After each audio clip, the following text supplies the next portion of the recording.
Hello, Rob. Hello, Rob. Hello, Angie. Hello, Mike.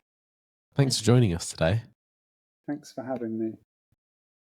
So, tell us. It's the second time round, isn't it? Because we tried it the first time and we had a hiccup. So We did. Go for it. So now this is your opportunity to share everybody about what you're doing, why you're doing it, blah, blah, blah. A bit about life as well, I guess. I suppose the context of please. What's That'd going be great. on. So I'm running an ultramarathon, which is, you could argue it's a bit stupid, but I'm going to do it anyway. Madman. That's in August of this year. But I guess it all started. Well, we did the first ever podcast, didn't we, back in 2022 when I was about to try and run around Bristol, and that seems like an eternity ago. And I discovered fitness as a result of needing to do something because I liked Mars bars too much. And then there was this mad illness that was, going around the world and causing people to not be able to go to shops and really do very much. So I think that was the only level of freedom I had collectively at that time. And I think, if I'm honest, if I think back then, did I think I'd still be doing it now? Probably not. But nonetheless, it's coming up it's August the 18th. So by the time this goes to air, I guess it will be upcoming. And I guess I came on here today because when I think back to the last year, I suppose, 14, 15 months, run a marathon, moved in with my girlfriend, told the world that we're pregnant. She's pregnant, we're pregnant, she's pregnant. And we then moved into another house. And I think all that off the backdrop of being 10 years sober and being pulled back from the brink by that lovely lady there, whose side of whose head I can just about see. I can just see half of your head. And it's okay. And I think it's like running an ultramarathon. Yeah, okay, whatever. It's more about the fact that it shouldn't be possible for me to do that. It shouldn't be possible for me to have a kid. I mean, I'm 47, so you could argue that I'm maybe a bit old, but did it anyway. And she's healthy and lovely and smiles a lot and shouts in the night. And I guess it's that being able to commit to something and almost face a level of adversity along your life, but not perhaps let that hold you back. So that's kind of why I'm doing it. And also as a guy in his, I'm going to say mid 40s, even though it's probably more late 40s than mid 40s. I'm trying to raise some money for men's mental health because it's a thing, and it's a thing that isn't talked about enough and absolutely should be. And there's this charity that I'm going to say that we are all still involved in some way, shape or form. Me, not officially, but you two at the head of it, that is hopefully going to benefit as a result of this event in August and help some men struggling with their mental health to do something different. And so tell us about the preparations that you're going through, Rob. So the preparations are, so it started in February in the Canary Islands. So I've been training for this since the 18th of February. It's 6 calendar months of training. Wow. And it's a combination of running, of cross-training. So cross-training is like swimming or getting on an exercise bike, or sometimes even just walking, as well as strength training. And over the weeks, the mileage has escalated and increased, and then it goes back down a bit, and then your body just goes, what the hell are you doing? And then the following week it goes up again and again, and then you go back down a bit. So we've been doing that for 4 months now. So I guess we're, what did I describe it? The ultramarathon abyss is what we're now in, because this is longer than training for a marathon. marathon is 12, 14 weeks training. So we're now at 4 months. So we're now at like week 18, 17, 18. And the mileage starts to get pretty long. So this weekend, so this will be this Sunday, I'm going to run further than I've ever run before. So 26.5 miles this Sunday. Wow. So I guess that technically is an ultramarathon because it's longer than a marathon. And but it's during the week I have to run as well. And I guess when you think about I've run 10 miles consistently a few times a week during the week. Try and run 10 miles before work when you have to be at work for 8 o'clock in the morning, and you've got a 6-7 month old baby, and you live half an hour away from where you work. And it doesn't take a rocket scientist to work out that involves some pretty ugly alarm calls, because the other end of the day is all about bath time and time with my daughter and Megan, who just kind of puts up with it, but also massively supports it because she knows it's good for me. So yes, so in answer to your question, running 3 or 4 times a week, everything from I ran 4 miles this morning as a kind of leg shaking, that's supposed to be a rest run, and then on I know, and then on Sunday, go on. I was going to ask you, what does an ultramarathon actually? What's that mileage-wise? Yeah. What is it? Okay, so an ultramarathon is any distance further than 42.2 kilometers. Is that 26 miles? That's 26. That's 26 miles, 385 yards is the actual distance of a marathon. So an ultra is anything longer than that. So and the one you're doing is how long? 50 kilometers. So it's 31.2 miles. Wow. Give or take. Yeah. But something you said a minute ago about it's an 18-week kind of plan or whatever it is to get, or you're on week. Yeah, that's far.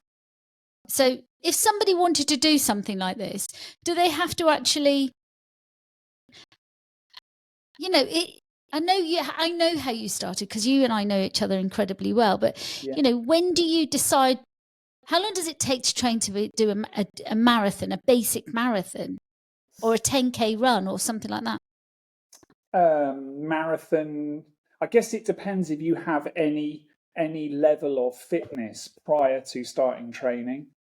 I guess if you've never run or never put one foot in front of the other before, then I would say that going straight into a marathon is probably going to take you it's going to take you 4 months. But I guess there are training plans that are designed to, a bit like the Couch to 5K. They're designed to cater for all abilities and all kind of desires in terms of what time you want to achieve. And I think the thing is in something like this, all you're doing is competing against yourself. It's not, you're not elite racing. You're not racing against the guy next to you. This is very much an individual kind of almost both a mental and a physical competition, but just with you. And that's what I quite like about it. I think to train for a marathon with some level of kind of fitness or running experience, 12 weeks, 13 weeks. Without that, probably add 5 or 6 weeks to that, just so you've got some idea of what it entails before you undertake it. Because the training programs they're tough, and I think it's not even the distance; it's the fact that if you're going to do it, you have to commit to it, because otherwise you can't just turn up and run 26 miles or 31 miles. It's not, humans are not designed to do that. So I guess I'm doing it now because, well, not getting any younger, and also I just don't know whether I'll be able to commit that amount of time to it again. I'm not saying I won't, but at the moment I can't see that that's possible in the next So how many years. miles have you run since you started the training? Because that must be adding up now. So it's currently I haven't got my phone with me. It's currently about 900 kilometers Wow. Blimey. all told. So, and I think it's like 90 hours or something of running. I don't know if anybody's watching. It's 559 miles. There you go. I just looked it up. 559 miles. No, I haven't actually. Mike's looked it up on the laptop now, but 559 miles. It's ridiculous. Yeah, it is. More miles than Angie drove in her car last year. That's insane. I love when you think about it, that is actually insane. Gosh, now you've told everybody that I don't drive anywhere. I love that. Wow. Oh, that is amazing. So how many miles is it to work from your house? 23. Oh, right. So you've not run that yet? What, from work to... From work to home? Well, no, largely because I don't fancy my chances on the A38 without a pavement. I think that's the other thing is I've like about 2 or 3 when I was training for this in must have been like mid-March time. The thing is you think running is relatively safe, and okay, you get injured every so often, whatever, and you need to buy countless pairs of shoes, but there isn't a massive amount that can go wrong. No, that's not the case. I had the nearest miss with an articulated lorry. Literally, it was totally my fault. Missed me by I could felt it graze me. So and obviously now I'm a dad, and I've got a job that kind of people rely on me, but I've got a position of responsibility, and lots of people around me love me very much. And so I just, now I've become totally risk averse. So so like this weekend, for example, I could run to work, but it's not long enough. I'd have to run to work and then run around Burnham-on-Sea. But it would just involve running on non-pavemented roads. And I had it a couple of weeks ago. I told Dave I took a wrong turn and ended up in Wraxall. And Wraxall is famous for 2 things: hills and windy roads. And I was running on a B road on a Sunday morning and running around blind bends, and there was no pavement. I'm just like, what are you doing? It's really dangerous. So I think after the incident with the articulated truck outside Waitrose in Nailsea, I've become much more sensible. So hence why Sunday I'm not going anywhere near anything other than a pavement. It's interesting to say that, because you both know I ride horses, and I live on quite a busy road, and the amount of, this sounds absolutely crazy, but I actually ride in the middle of the road sometimes because it's the only way I can get drivers to not drive ridiculously fast past me. And I just think it's not that my horses aren't used to the road and they're brilliant. It's just something might come out of a hedge. Something might be in the hedge. Something might fly above you. They might have something on their car that might just scare them, and they're an animal. They're unpredictable, and you just don't take those risks. But like you, I used to cycle to work. God knows how I did that now, but I used to cycle to work. From the farm? Yeah, from where I live now. Yeah. And I'd cycle to work. And I literally would cycle on the pavement, because if I didn't, I would have got myself killed. I absolutely could not cycle on the main road, because nobody considered that I was a vulnerable individual cycling on the road. And I think people don't appreciate that. I mean, I'm really... if I pass a cyclist, I am like all the patience in the world.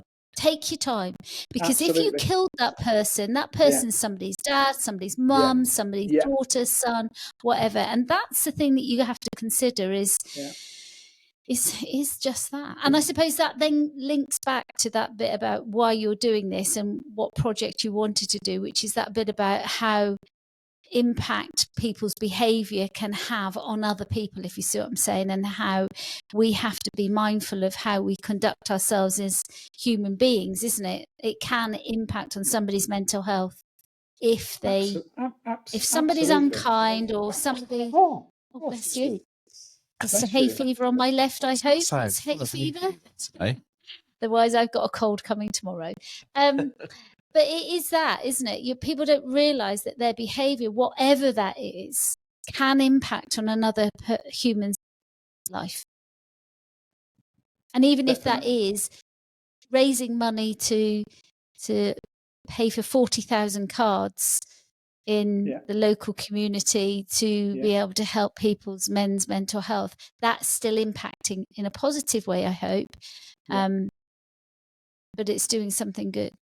It is. And when I think back to it's no secret. I mean, anyone that's watching this is going to know I'm in recovery from addiction. And when I think, I've been sober for 10 and a bit years now, and some of the things that I've done, like they've massively impacted on others around me. Was it a conscious decision at the time? No, it was just almost collateral damage. And I think the reason I'm doing this is A, because I can, and B, because like I consider myself to be really, really lucky. I mean, I come really close on a few occasions, and I did a thing with the BBC last week, and by rights, when you look at my history, like none of what I've achieved in the last year personally none of it should be possible, because it's not easy to come back from some of the stuff that's not just that's happened to me, but that I've done, and be able to kind of find that resilience to push through it. And I think when I think about how that correlates to when I go run in the morning. This morning I went and run 4 miles. Did it test me? No, I just was admiring my new shoes that I bought and thinking how wonderfully comfy they are. And I've now joined the super shoes revolution and got a carbon fiber plate under my feet, and it feels a bit like you're running on a pogo stick. Wow! But just the it's a very unusual experience. But just the ability to be able to do that. Did the run this morning challenge me? Not really. But I know that come the longer runs, like Sunday, it will test me physically and mentally to some form of limit. That's why I do it. But I guess it's with that, I will also gain a huge amount of learning. I will be able to use a huge amount of learning from my from some of the stuff that happened when I ran the Manchester Marathon, which I absolutely won't do again. I'll do the Manchester Marathon again, but some of the things that I did on the day in terms of during the race were just, in hindsight, just plain stupid, and I paid the price for it, later on. But I think that's all. Go on. That's all learning, isn't it? It's just learning as you go. Of course it is. Of course it is, and it's also about. I suppose it's about. Andrew knows me, and you know me too, Mike. I'm not somebody to back off of many things, and don't generally do things by halves. But I guess instead of fearing kind of almost a level. Not adversity is maybe not the right word, but knowing that on the day, or knowing that on Sunday that I'm going to be up against it, but also being able to have enough resilience to be able to manage that, and also to be able to enjoy it. Because I think at the heart of all of this is that it's just something that I just love it. I just love what it gives me. I love the fact I'm free. I love the fact that I go out at a time of day when no one else is stupid enough to be up and out at that time. So there's no cars on the road. You might see a dog and a dog walker. But other than that, it's like another world, and it's time to think, and it's time to just time for me. It's really self-indulgent. It sounds really self-indulgent. Yeah, but you're doing that for a good cause as well, not just you, because you are a good cause in your own right. We all are, but also, you're doing it for a value that is important to you. And I think that's something that we, as a community, all of us could just do that. Even if somebody gives, like, I know you've got a sponsorship page, but if somebody just gave £1 is £1 towards helping somebody else, hopefully, exactly, to prevent something awful from happening. And, Yes. you know, nobody wants to feel the way you feel when you're having to deal with that kind of situation. No. Nobody wants to feel that. No. And we've all experienced that, all three of us. Yep. So Rob, just going back to, you mentioned around your fancy new shoes. Has technology kind of made running and training for this ultramarathon a bit easier? Are there any particular apps or devices that you've been using that have kind of helped? There's nothing easy about it, Mike. He didn't say easy. He said easier. Well, firstly, has it? Well, I bought these shoes like last week, and if I'm totally honest, I bought them because so we live in a new build house, and the house builders, they give the house owners vouchers towards sustainability and like leaving less of a carbon footprint by, like, you know, running to work or walking to work or cycling to work or whatever. And so I bought these shoes, because they were on offer, because they were that expensive that I wouldn't have paid full price for them, because it's like they're over 200 quid and they'll last, 6 weeks. But we've got a voucher, so I can offset some, which is why I bought them. I actually bought them for race day just to see if they're a thing. But also I bought them because I got a knackered right knee, relatively speaking. So I thought they might help. So technologically, does it help having a carbon fiber plate underneath your foot? From this morning's exploits, then yes, absolutely, it does. I ran the fastest kilometre this morning in my entire life, and I wasn't really pushing it. Apps wise, there's a guy in America who's run like, I don't know, 90 marathons or something, and trained with the US Olympic team and stuff. He's got a running app where you essentially you pay a certain amount for a well-known app store, and it's like £7 a month, and you put in events that you're doing, how old you are, how much you weigh, how much you've run, what you want to run it in, what your level of fitness is, and then how many times a week you want to run, any dates you're not free, and then you just press go, and he'll create a training program for you. So on any given day that I have a run, he will tell me A, how far, and B, how fast, and then a series of text about things to do and things not to do. And then in terms of kit, I've got some on now. Compression socks, they're the way forward. I can't promote them enough. Do they look ridiculous? A little bit, but I had a calf tear last year, and it really hurt, and I didn't run for like 6 weeks. So I just seem to spend my entire life with compression socks on.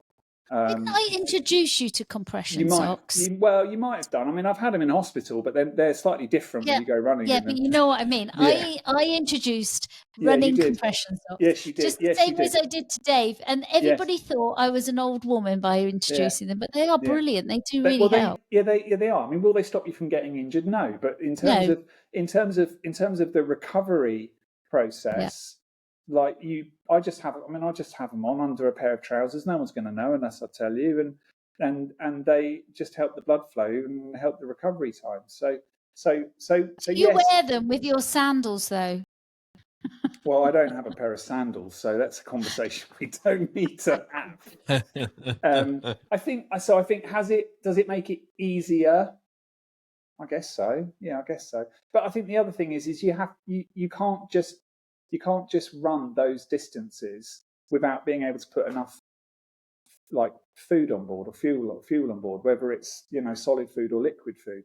I have had some highly amusing episodes whilst training for I'm not going to be too graphic because this is a family. No, please show. Don't. No, but yeah, just trying different things like pre-long run, and some of them with, I'll be honest, utterly disastrous effects. And then others with. So you eat before you run? Absolutely. Yeah. Yeah. I'm an eater before exercise. So on Sunday, I'm going to go. So there is a route and there is a kind of plan, and there's a plan for the end of it and stuff with some other things that are going on. I will have maybe 8 pancakes, and then maybe a bowl of porridge, couple of bananas, and just let that fester for a bit. And then a couple of I have these electrolyte tablets that I have before I go, which are full of magnesium and various other lovely things. Have a pint of that, and then stick the backpack on, and which is full of 2 litres of liquid food, basically, and away we go. Doesn't that make you want to poo all the time? Well, I thought we weren't being graphic. Well, no, because I think the thing is, people don't realise that when you run. I mean, I used to run, so I know what happens is you run and you start your run and you think, oh no, I'm caught short again. I've got to hide behind a bush and hope that you brought your tissue in your pocket. Yeah, actually, I've taken a huge amount of learning from your husband, Ange, because I mean, he refers. I mean, God love him. He refers to it as muck spreading. So that's what he refers to. But he just said to me, some months ago, he's like, just don't go anywhere without loo roll. And it's like every pair of like running shorts or compression shorts that I have, and like the pocket on my like hydration pack, there's just loo roll everywhere.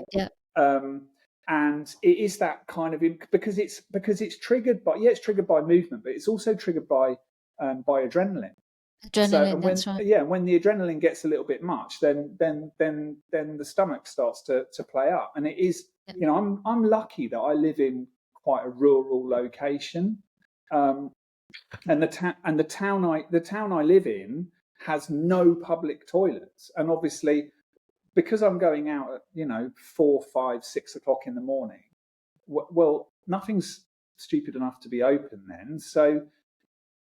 What you got to do, everyone does it. It's just about being discreet and making sure that you are adequately covered and don't get done for indecent exposure.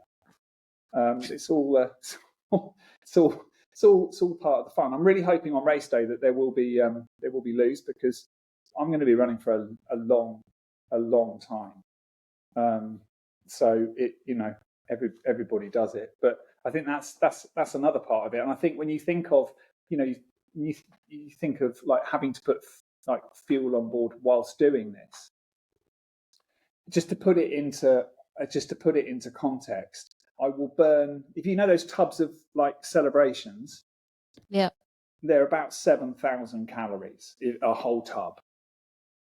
So I will basically burn the equivalent of one of those doing this.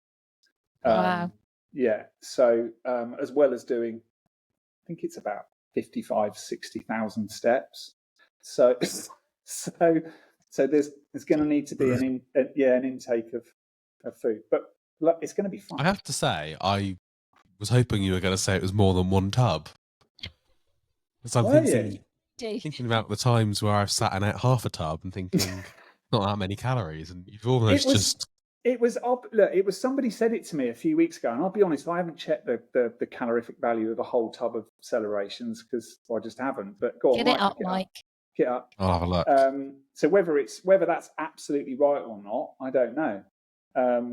But the thought of eating my way through a whole tub of celebrations versus running for 31 and a bit miles, I think the celebrations seems like an easier bet. Mike's just looking it up now. Absolutely, yeah. So in a box is 600, but you don't know what it is in a tub. In a tub, there are about 49 calories of chocolate. It depends how many chocolates there are, but anyway. But going back to it, Rob, it's quite interesting what you were saying earlier about by running and sort of the side effects, and I think one of the side effects is you've inspired me to run, and I've started running. I know this. Not very far, and certainly not going to be doing any marathons anytime soon. And I haven't run outside yet either, I should point out.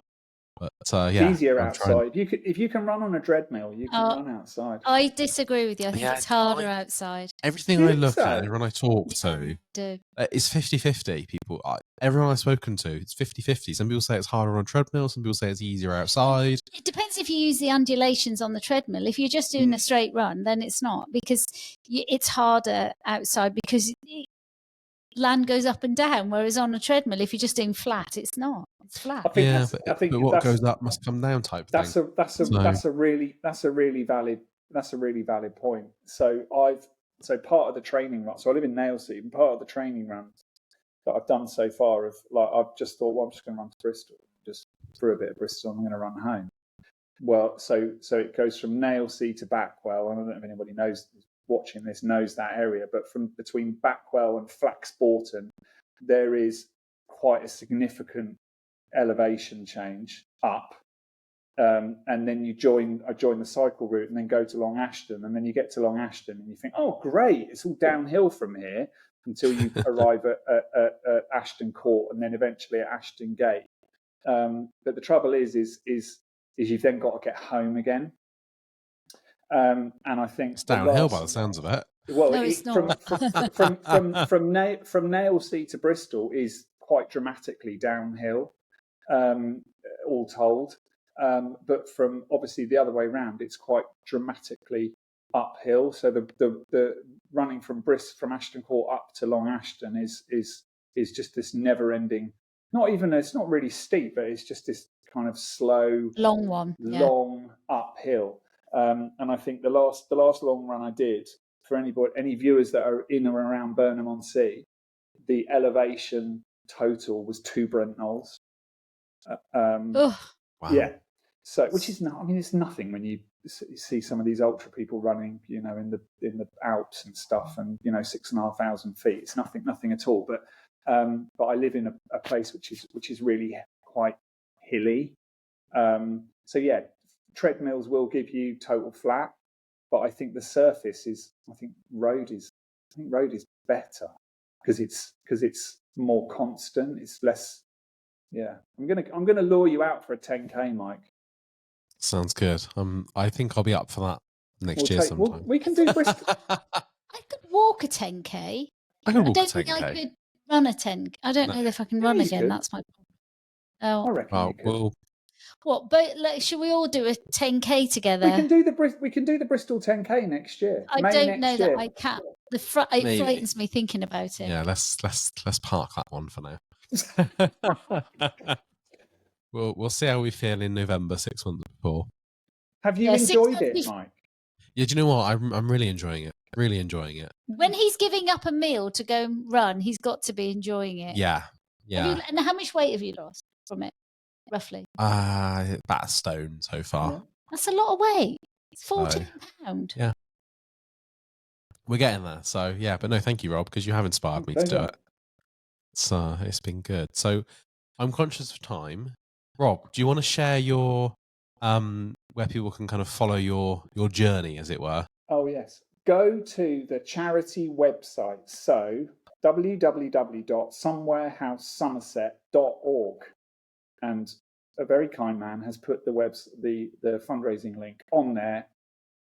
And then there's a whole great big bio. It's a bit sad in places. It's a bit uplifting in places. It might make you cry. If it does, I'm sorry. But it will give you a greater understanding of why I am doing this.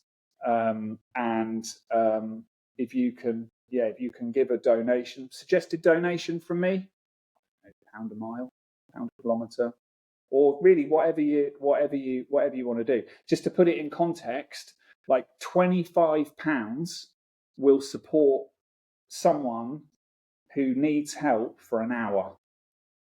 So if you can that just to give you a few of the kind of economics of it. Obviously, I want to raise as much as possible.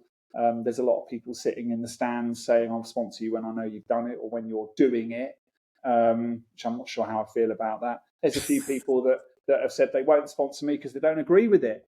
Really? But that's okay too. Yes. Why would somebody say that? I don't understand. Because there's, so in the news this year there's been a couple of deaths from people, you know, running like half marathons and things, and I think one of the biggest challenges with running something like this is keeping your heart rate under control. So which so far I think I'm doing just fine, but I think some people fear it, me doing it.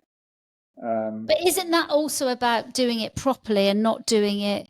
You know, it's a bit like you saying you can't just go out and run a marathon, can you? You've got to train properly. It's really dangerous, and you are a bit of you're not a rule breaker, if you see what I'm saying. You'll follow what's suggested.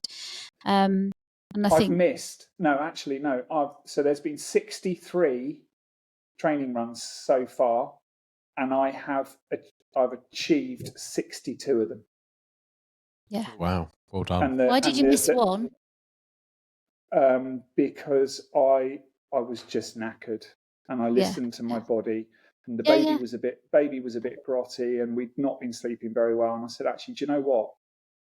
I can cut. You know, I cut 10K off a long run. I was like, I can do this, because actually it's about balancing what's important versus listening to your body.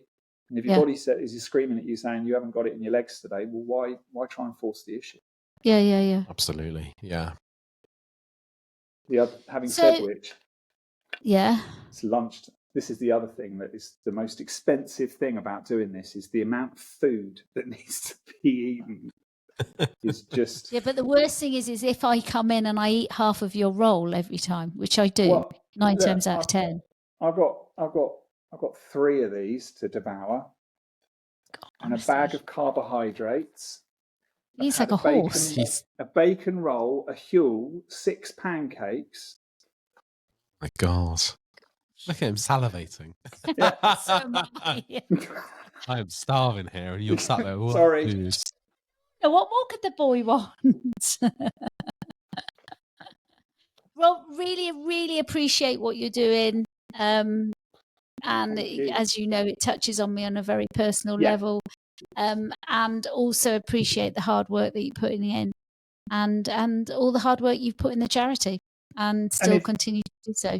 And thank you. And if anybody wants to come and have a day out, it's organised by Relish Running Events. They did the Cheddar Gorge Marathon like a few days ago. It's the same people. It's on the 18th of August at Bathwick Park. I will also say that this is part of the Bath 2 tunnels, and I'm not brilliant in enclosed spaces. So 20 kilometres of this 50K attempt is underground. So, so that's also going to present some fun on the day. Well, thanks very much, Rob, and we wish you the best of luck. And thank you. We can't wait to see how it goes. Thanks, everyone. Thank you. Thank you.